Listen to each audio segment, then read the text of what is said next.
So I'm Gareth Bell-Jones. I'm the curator and director of Flattime House. If you haven't been to this space before, it's not a standard art space. It is a functioning house, and it was previously the house of the late conceptual artist John Latham, who lived here from 1983 to 2006. So we host a lot of exhibitions. We primarily do exhibitions of contemporary art, but it's been our privilege to host this exhibition of William Blake. I'm going to do a little bit of housekeeping. As you can tell, the event is being filmed and photographed, so if anyone has any issues with that, then just let me know and we can work around it. So I just wanted to thank the Sir Denis Mahon Foundation that have made this event possible. They've been incredibly generous to support the production of this exhibition and the publication that we've produced to go alongside with that. You can get this, it includes all the poems which are included in the show, but also essays by Chris Mccabe and Magnus Rena. So they've been incredibly generous to support all of this production, and I just want to make it clear just how grateful Flattime House is to the Sir Denis Mahon Foundation. I would also like to thank the curators of this exhibition who have collaborated with Flattime House to bring all of this together. And it's been a real pleasure to work with Magnus Rena of the Sir Denis Mahon Foundation, and also Chris Mccabe, who's been an absolute delight, and his energy has really allowed all of this to take place. I'd also like to thank all of the poets. So last Wednesday we had an event like this one with readings by Chris Mccabe, Niall McDevitt, Karen Sandhu and Ian Sinclair. And today we have recitals by Keith Jarrett, Chris Mccabe, Robert Montgomery and Tamar Yoseloff. The event will run until 7:45 approximately, 8 o'clock.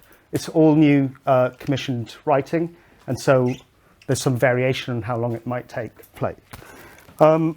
With that, I'm going to hand over to Chris Mccabe. So thank you very much. Thank you, Gareth.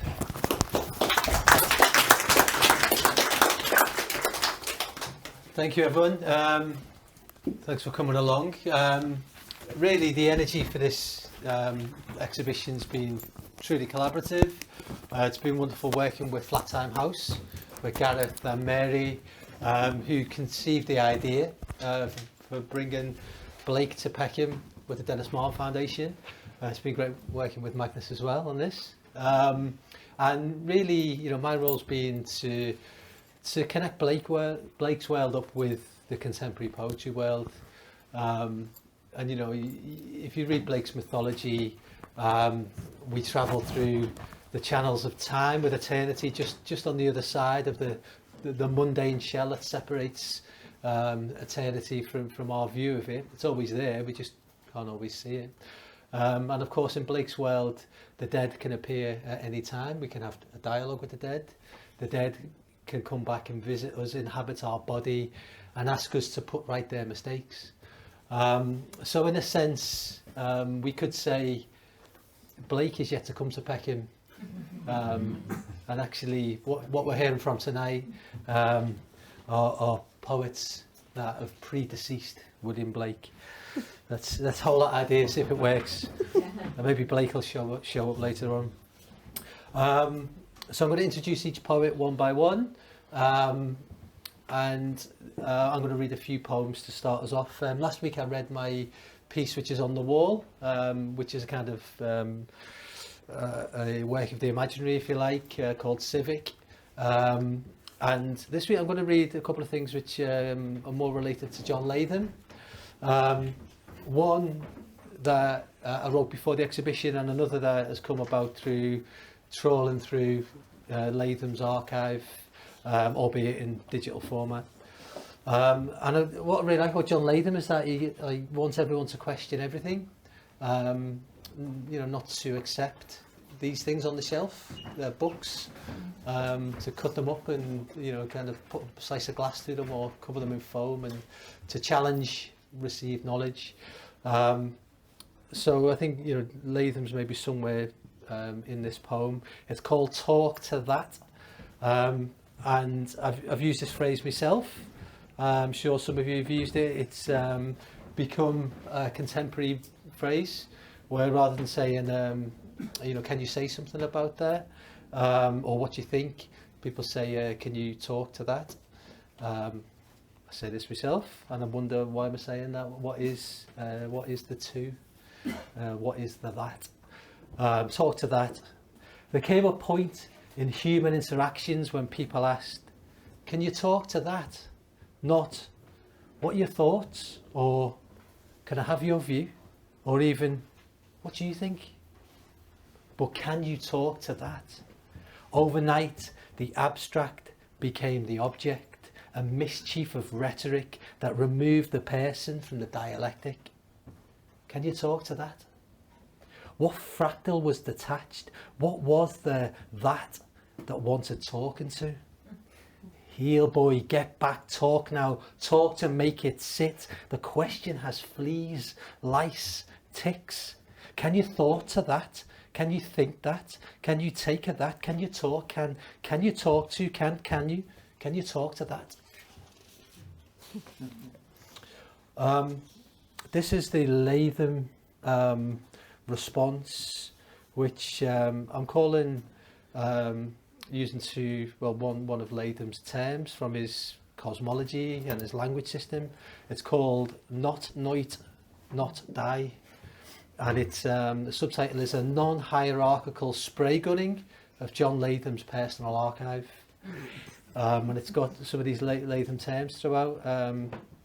OIIO, however you want to say that, which from the John Latham Portable Reader could be read either as a sequence of ones and O's or as the letters OHO, and it describes for Latham the potential for something to exist.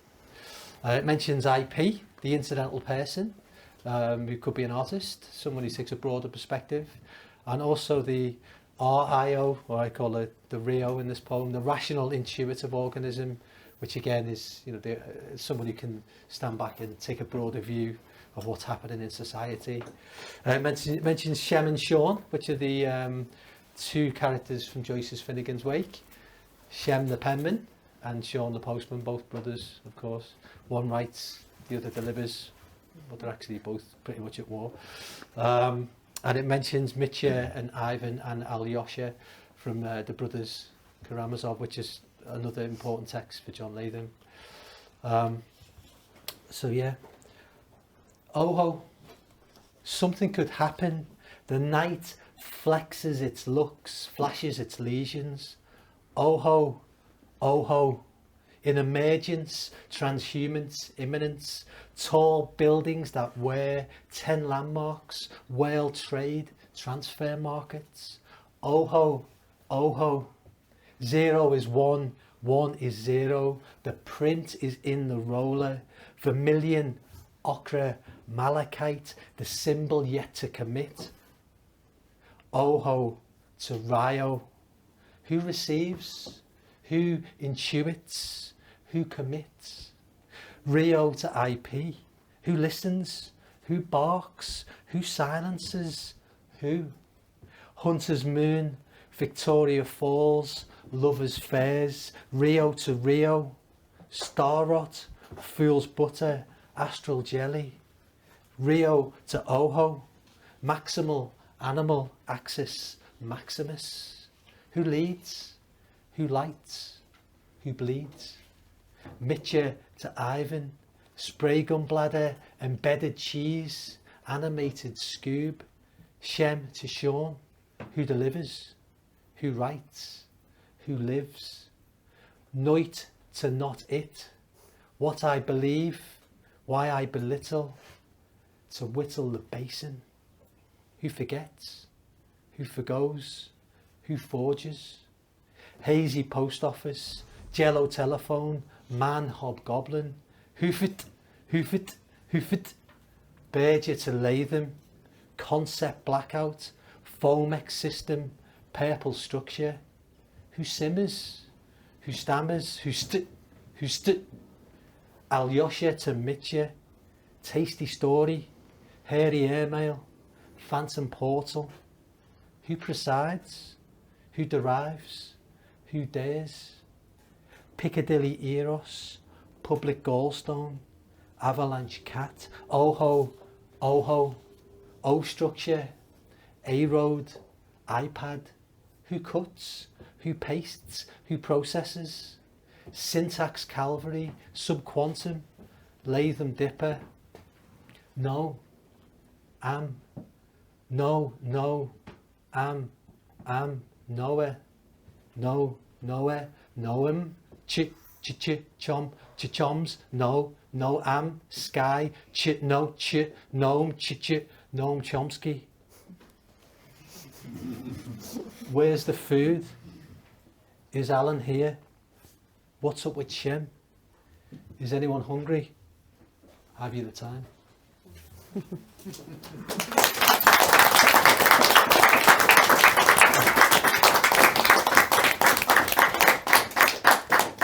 I'm going to introduce our first reader. Well, not a first reader, because I've just read, that's not right. Is that poem? That poem's just totally messed up everything. Well, like I said about Blake, I'm yet to read everyone. I haven't read. Everyone else has. Oh, forget it. Tamar Yoseloff. She teaches for the poetry school. She tutors for the Hayward Gallery. I think she's made this place in poetry all of her own, responding to visual art, but not writing poems about art. Writing poems that sit as equivalents, so often well-known works of art. We see this in her latest book called The Black Place. It's a great example, I think a really beautiful example of how poetry can be used to write through trauma. And it takes its name from Georgia O'Keeffe's series of works called The Black Place.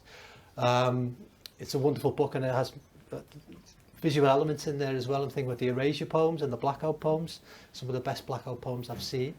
So it's a really great book, I recommend that.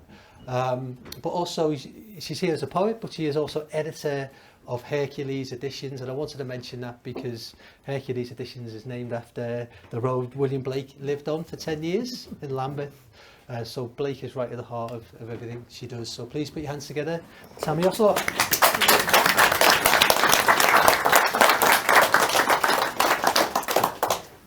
Thank you, Chris, and thank you, Gareth, wherever he is, for inviting me to be part of this extraordinary exhibition and experience. And I think Latham would love it that everybody's kind of sitting on the floor. We're camping out in the house, so it's very appropriate. I'm going to start with just a few poems to warm me up before I get to the main event. This is a poem that came about as I watched the hideous Park Plaza Hotel rising in the site across from where Blake's house was on Lambeth Road. This is Lambeth Prophecy. In ancient rain, tender gardens stripped, I'm caught in the drag of giant girders, soon another luxury city view. Unkind asphalt jams my toes as I spring verticals, rise higher and higher through dissected sky to find there is a God, at least a guy who'd buy a round for the lads outside the Pineapple, his labors halted, at rest. Progress, raising, sweeping clean. I must take stock, the oak, the echoing green, before I gutter, stumble drunk. The quick buck backs the trend. This season, it's dismal gray, as in battleship, storm cloud, steel. My days are numbered. Little boxes multiply over the city's face while I labor at the boundary fence. So Chris is holding my books for me.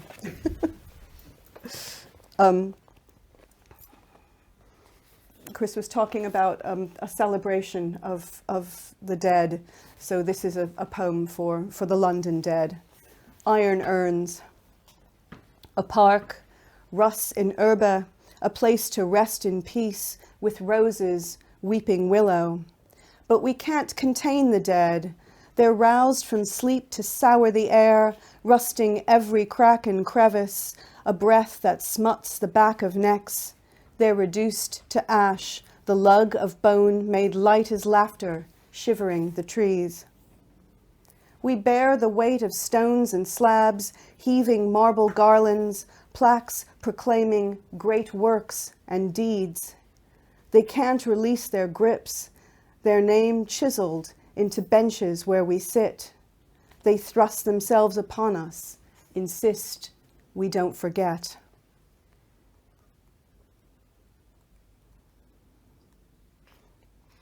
The first word of The Bard by Thomas Gray is ruin. Ruin seize thee, worthless king. So this is ruin. I'm going to show it to you because it's a poem that becomes a ruin of itself. So I was thinking about those ruins that kind of disappear. Every time we go back to them, we lose more and more. So I'm going to read this poem in its disintegration. Ruin. The guidebook talks of famine and war, but the field is peaceful enough. A few cows stare and chew and stare. The heroic fort brought down by tear. Where there was once a door, now a black gasp. The wind shrieks, spikes grass. Fear keeps this place alive with its stink. Granite is patient, weathers death, wears the sheen of storm, stands with the same gray demeanor day and night to remind us of our failure, where we went wrong. Talks of war, field, peaceful, stare and stare. Heroic, a door now black. Keeps this place alive, patient. Storm stands, same gray, day and night.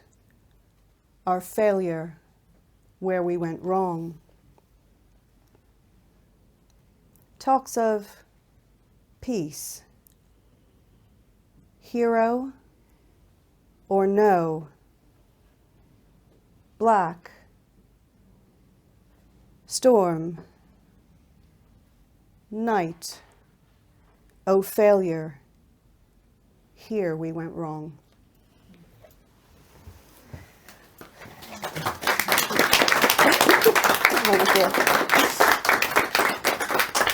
Right, and now this strange epic.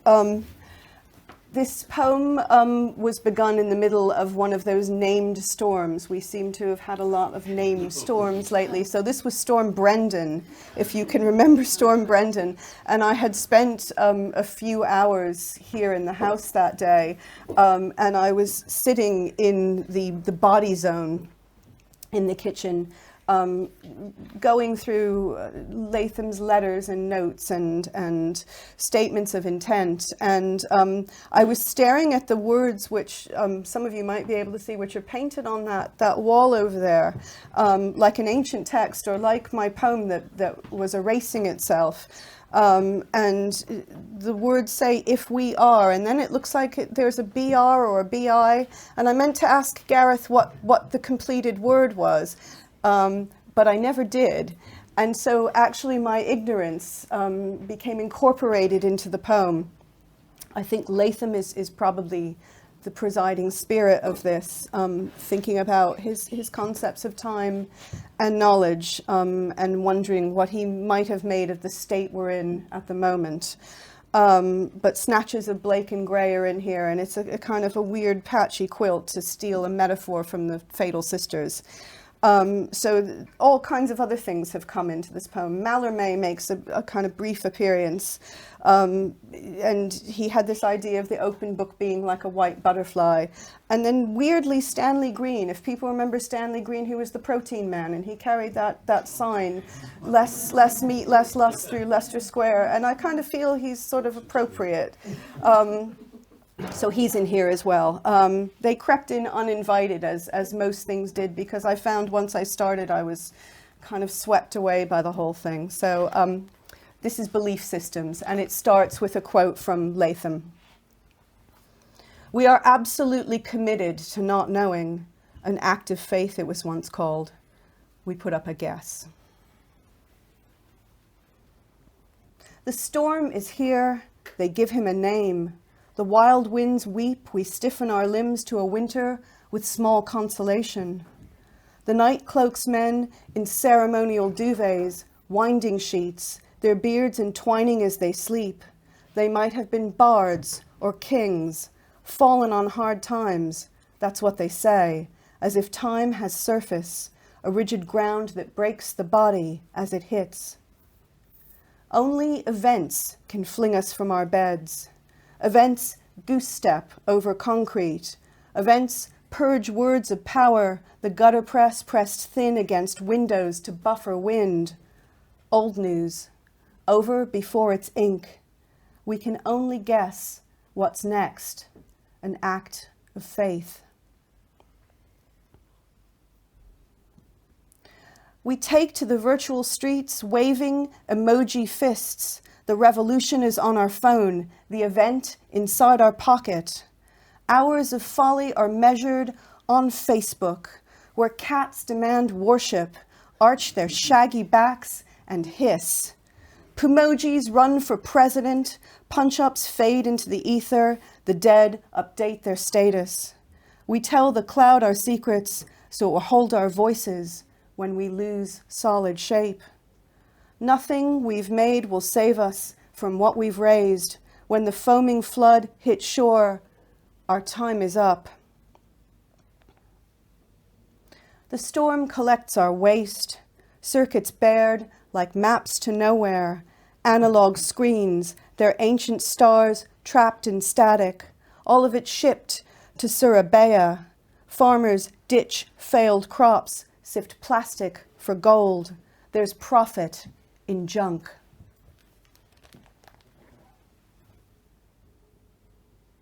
The book lies face down. We've lost our place. The speech learned by rote, but never made. Not worth the paper on which it's printed when there are trees to save.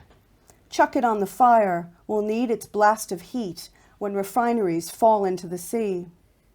The guts of continental bullies are strung on the loom of hell. We'll weave a commemorative quilt to celebrate our freedom. The warp and weft of doom will keep us warm. If we are blame, how to fix our faults?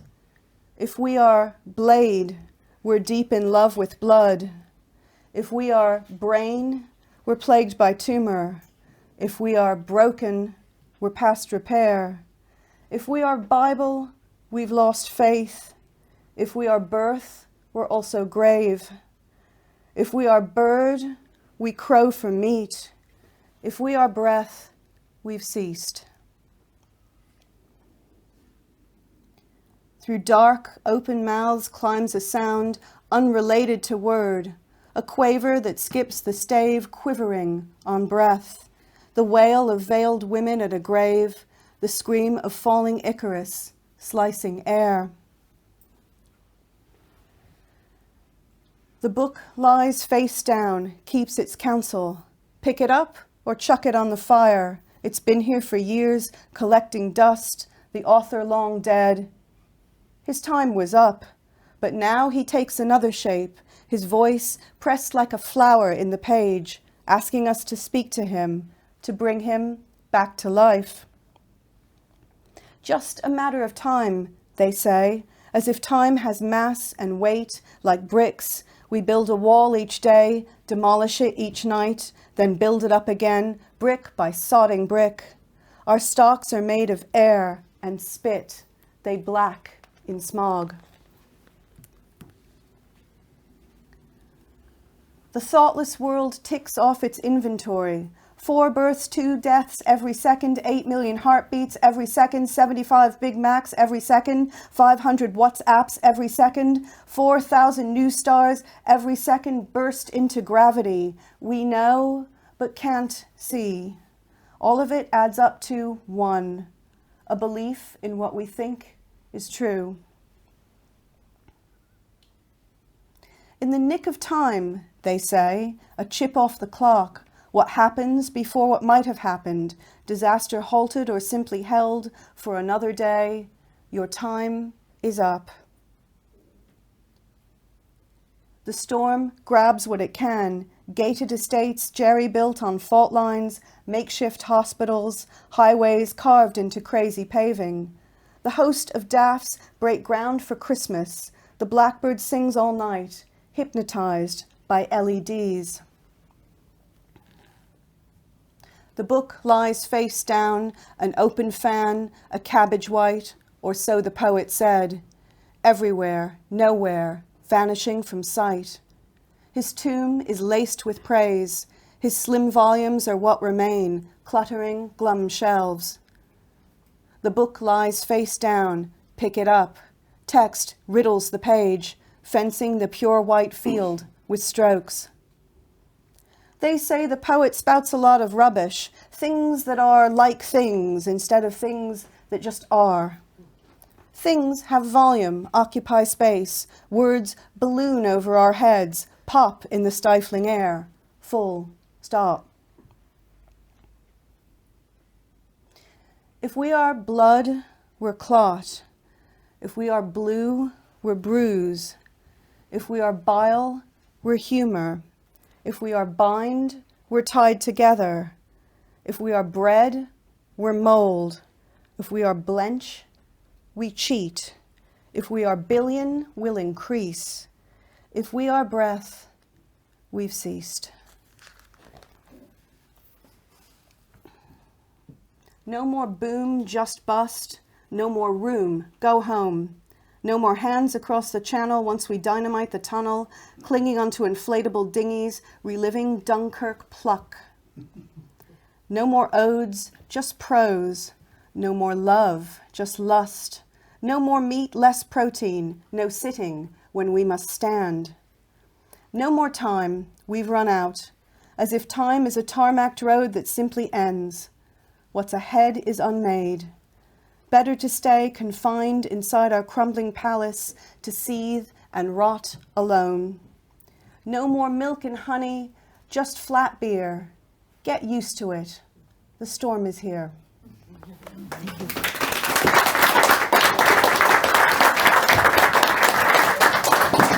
Well done.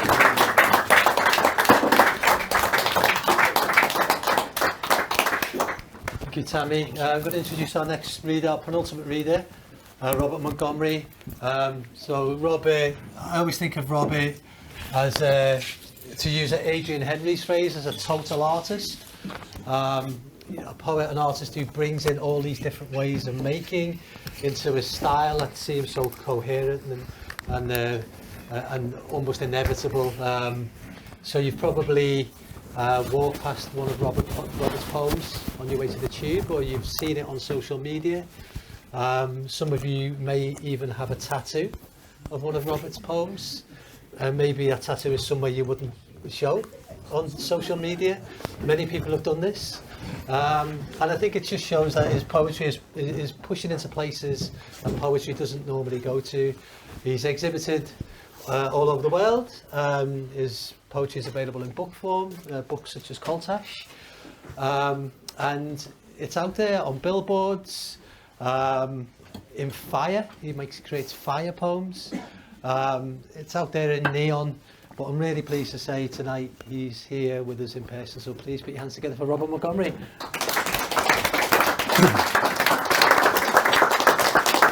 Hi guys. Hello, hi. Thank you for having me. It's great to be reading at John Latham's house. I met John Latham when I was about 21, and I was a student at Edinburgh College of Art, and he had a big exhibition. What was the date of that? Maybe about 2003 or something? Would that be right? 1993. I forgot a decade, about 1993 or 1994. I'm getting old. And I studied painting at Edinburgh, and I worked in the college gallery in the summer, and I helped him install his show as one of the helpers. And the show blew me away, and it's amazing to be reading in his house, so thank you for the invitation.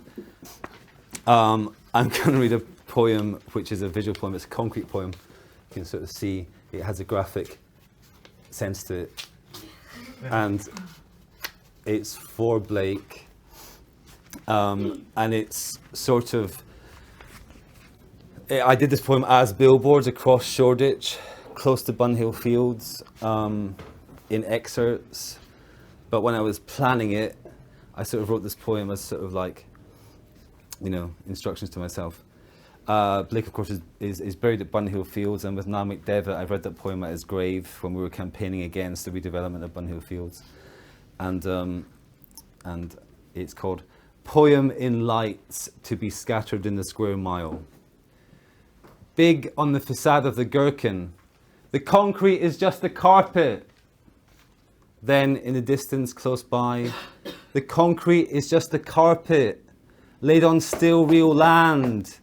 These buildings are just weird decoration.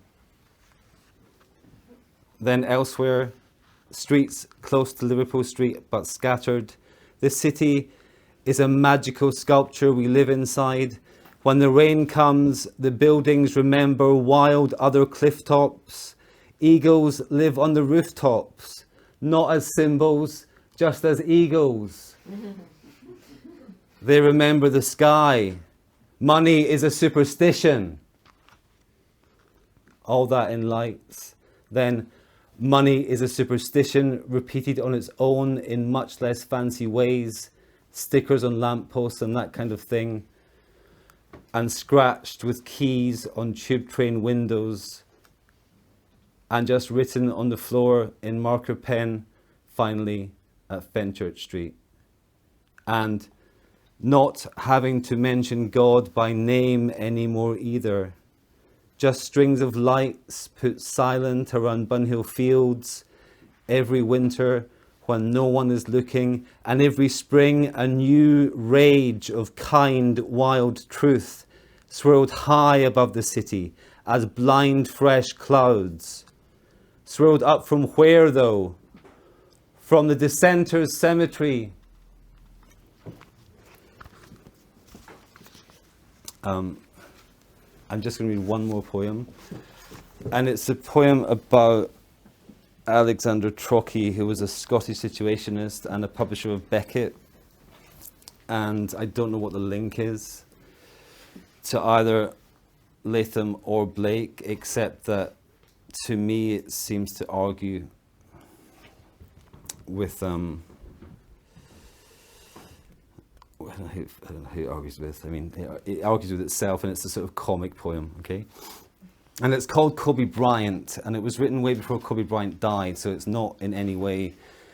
It's about Alexander Trochy, who was an unknown sort of Glaswegian situationist who died in obscurity with a heroin addiction. It was only called Kobe Bryant because that was meant to be an NBA star that, you know, would have had the opposite fate and been lauded when Trochy was forgotten. And then sadly Kobe Bryant died, but I can't change the name of the poem.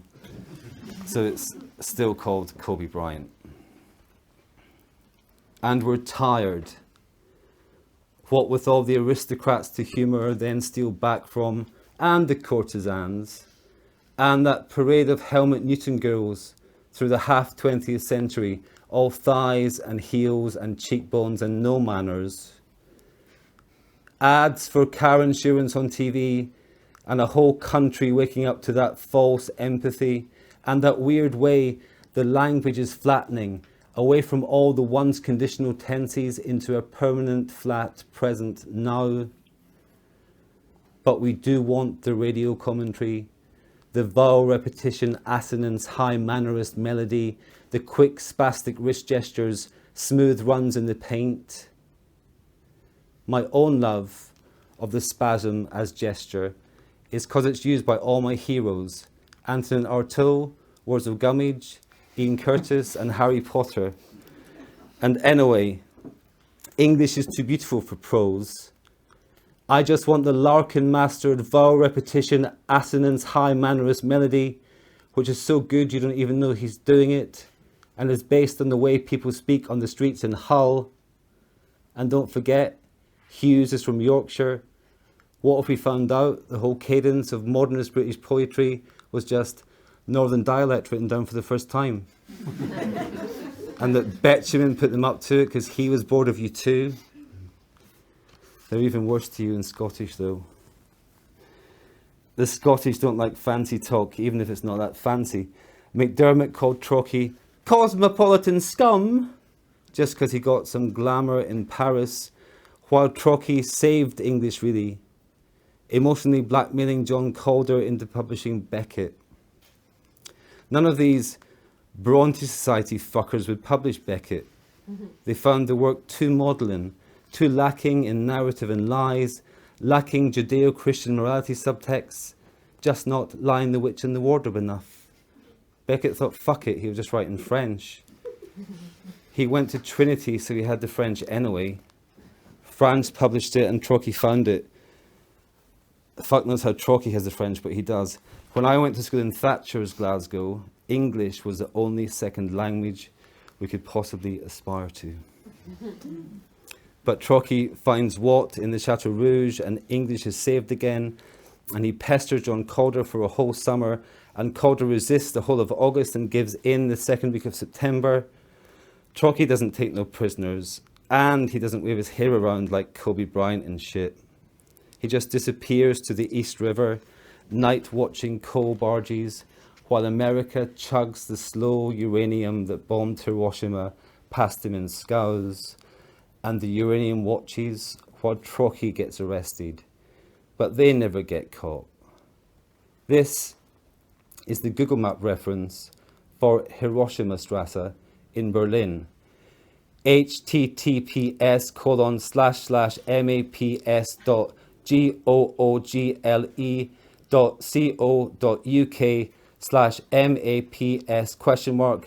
Q equals HIROSHIMA plus STRASS and IE equals big U, big T, big F, E, 8 and EIKMGU, rat, Y, ya, EIE, 5, C4B, had, ved, OCIO, wag, oh.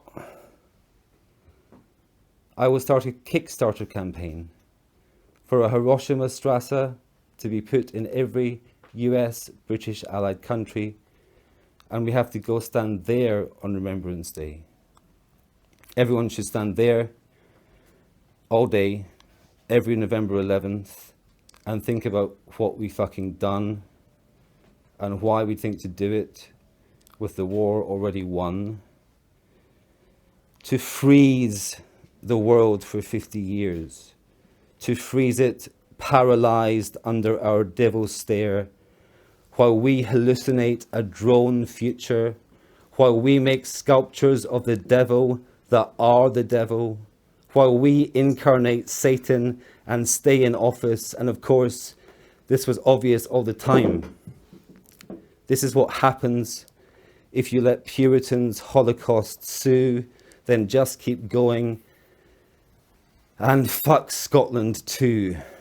It is a dull Calvinist outpost of bigotry and body hate.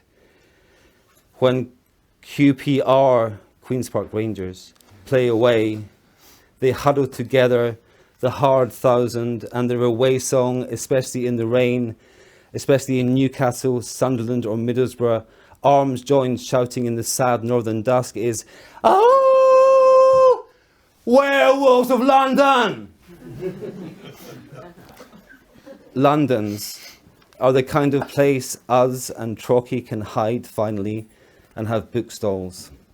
Scotland and England are lies invading kings told you to take your actual land from you. This is your land.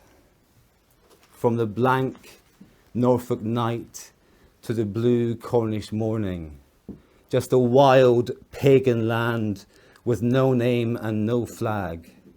Just this cold beach that nourishes you. Just this wind on the grassland that nourishes you. Just this rain across your face in the morning, in this new blank springtime that nourishes you.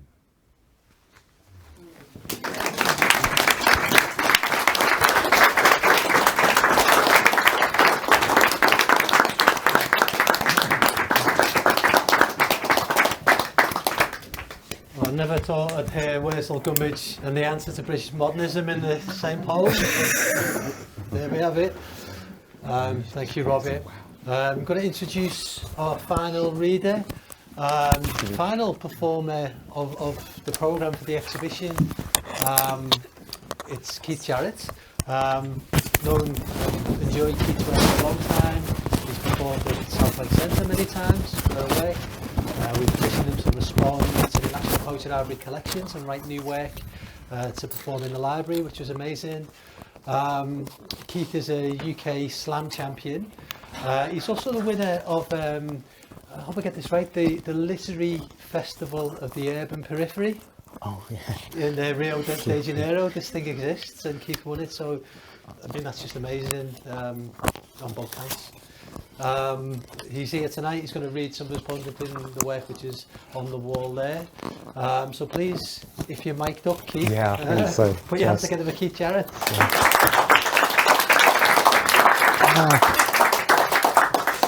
Hello. I don't really know what to say. I spent some time here in the belly, trying to work out what was going on with the archive, and then just trying to grapple with kind of three methods of exploration. You know, the Ivan, methodical, and Mitch, I forget that, and I didn't know how to pronounce Aloysia. But after a while of just spending some time here, I thought the best way to approach writing a poem was just to dig in, navigate some of the theory, but also have a bit of fun with language, and then just try and explore the intersection between Blake and these really wonderful illustrations, and the random intuitiveness of Latham. So here we go. This is in kind of 8.5 tentacles, as it were, so you can measure your energy accordingly. Preamble. I'm reading this poem Ivanly, sequentially, deliberately developing the themes in a conventional series of escalating ideas, rhythm structures, undisruptive patterns which fit easily into the airscape. I'm reading this poem to scan the way a thesis or a proposal must, imposing a classically acceptable frame to it, with this abstract preceding the thrust of my auditory experiment. I'm reading this way for the Ivans, the Oguns, those who world the world systematically, those who number their days and deify numbers. I'm reading this in crescendo while chaos is being orchestrated externally, but I will count this prophecy out evenly, meticulously. 1. A basic diagram, or on alternate time signatures, two incidental persons converge upon frameworks of cosmology. When the staccato of a spray can stutter a representation of time, when along this axis we reject all authorities of knowledge, when truth is boundaried by these coordinates, when the sick rose and worm gods align on this bed of intuition, the following analogy is founded on a tradition current in SE15, whereby the lesser spotted angels circulate from the upper deck of the number 12 bus. For is this not the source of all miracles and visions? 2. Another basic diagram, or God is great in the new time signature. Bibles, inside Bibles, inside Bibles. Truth lies in a pool of shattered glass. Spray can laughs the contents of its lungs in bullets. Celestial bodies on the upper deck of the 12 fight over windows. When one bangs open, another slams shut. The glass steams up. Crisp packets crinkle into silver mountains. The bell pressers press the bell incessantly. A ringtone announces this is no time to die. Or perhaps that was a song. Or perhaps this is best illustrated as an enactment of prophecy. an interjection of fatal sisters, or an enactment of prophecy. While you might regard this tale as a brief Verrater song, and this brief Verrater song as a cynical display, so this poem is prolonged, what you fail perhaps to see is this poet's sense of gloom and this kingdom's settling sun and this foretelling of doom. 4. At the halfway point of the object lectures, which is crazy, anyway. And you and I, and we may be able, and we maybe could, and we maybe might be able to have verbal intercourse, to assemble meaningful verbal intercourse at this juncture. It is, I would conjecture, in itself, it is disruptive.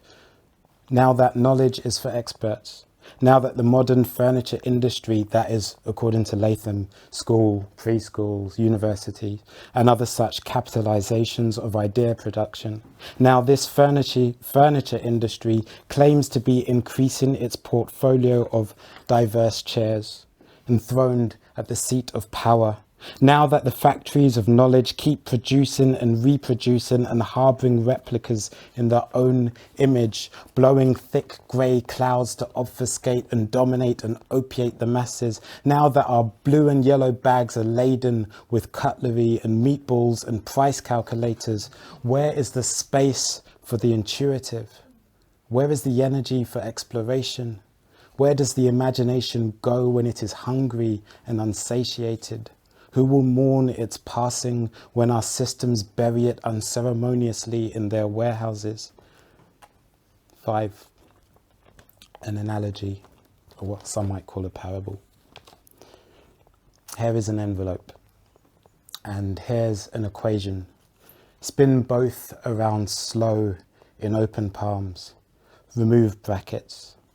An envelope is here. A container of ideas framed like tamed landscapes on this turbulent island. Tales are begun, illustrated intuitively and time-tangled.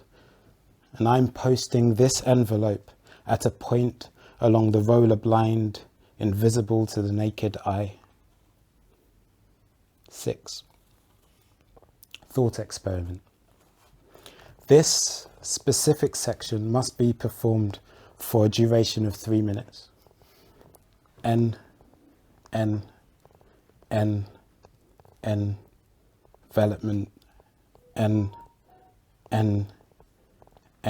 verbalize, visions.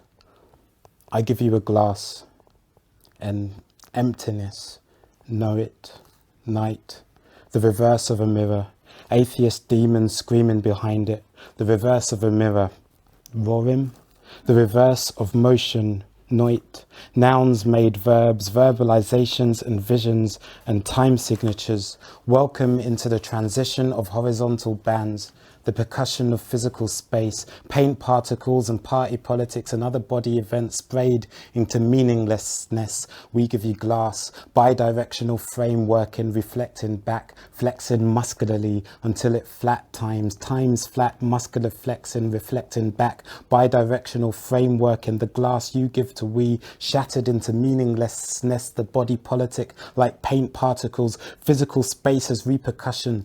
Welcome into the transition of horizontal bands, time signatures and visions and visualizations of verbs becoming nouns, noit into shun, the reverse of inaction, the roarim of reversing mirror, celestial bodies screaming in front of it, inverts and mirrors, always inverts and mirrors, the accusations of government hiding behind dark glasses, the emptiness of visions without visionaries, the never verbalize your discovered, the necessary evils are just evils with added adjectives, nefarious demonizations of the other to subjugate the masses. We must resist these and other nebulous endeavors.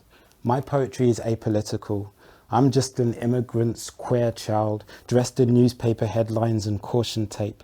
I bring you flowers and blue sketches. I bring you orange petals and Norse myths. I bring you aerosol mist. There is no adequate access to describe the newness of each morning. Silence is an envelope. No messages are contained inside. 7. An ode. The bard with a white beard bears a golden harp, wears the night stars as a gown, and like all prophets, mutters time-discordant warnings. A curse to your leaders, a curse to your warmongerings, a curse to your divisiveness. The bard plucks on the harp bones of a discarded carcass bearing witness to the end of this empire.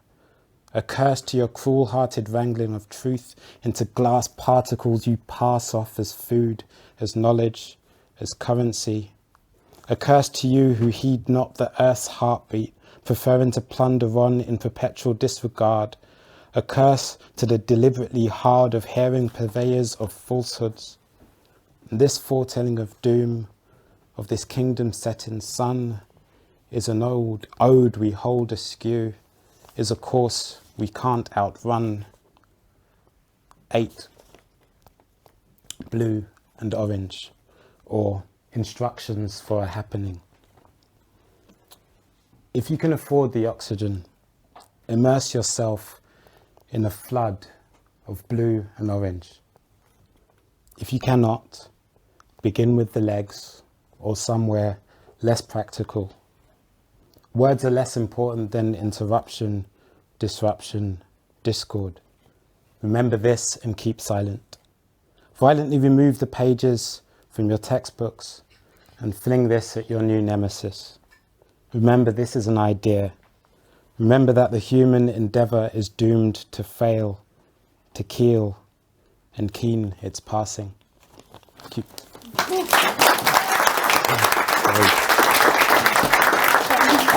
Sorry.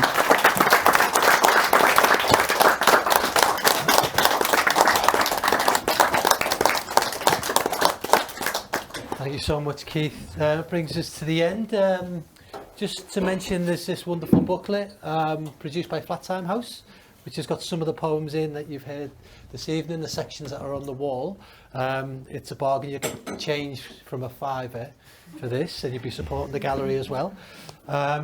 And just to thank you all, we heard a lot about the dynamism, and we heard the dynamism of the poets, but it absolutely means nothing without having you here. Can't do it without an audience, so thank you so much for coming along. And it just remains to ask you to put your hands together one more time, please, for Tamar Yoseloff, Montgomery, Keith Jarrett.